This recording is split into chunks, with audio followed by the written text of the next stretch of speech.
Nasib penjaga malam yang borgol leher driver ojol kuning ramai-ramai ke kantor polisi. Seorang pengendara ojek online yakni Ahmad Humaidi dicekik petugas keamanan salah satu restoran saat datang mengambil order konsumen.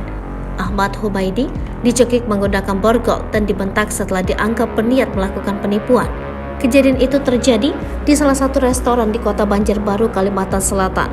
Dalam video berdurasi 1 menit 13 detik itu, terlihat seorang driver ojol dibentak oleh oknum security sebuah restoran di Kota Banjarbaru.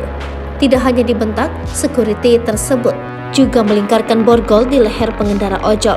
Setelah ditelusuri, driver ojol itu merupakan warga desa Tambak Anyar Ilir, Kecamatan Martapura Timur, Kabupaten Banjar, Kalimantan Selatan.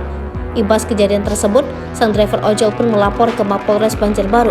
Dikonfirmasi Kasih Humas Polres Banjarbaru, Syahruji menyebutkan bahwa pihaknya menerima laporan dari sang driver ojol, Ahmad Humaidi, Kamis 8 Juni 2023 pada pukul 14 waktu Indonesia Tengah.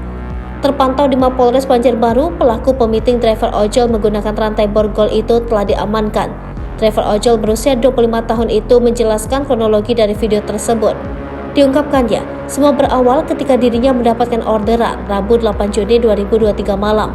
Dalam orderan itu, si driver diminta pengorder untuk mengambil uang di rumah makan Sticky Stick yang ada di Jalan Karanganyar 1, Kelurahan Loktabat Utara, Kecamatan Banjarbaru Utara, Kota Banjarbaru. Namun saat berbicara mau mengambil uang, Humaidi disuruh melepas helm dan langsung dipiting menggunakan rantai borgol pada bagian leher. Pelaku yang mempiting Humaidi belakangan diketahui merupakan seorang penjaga malam di kawasan tersebut.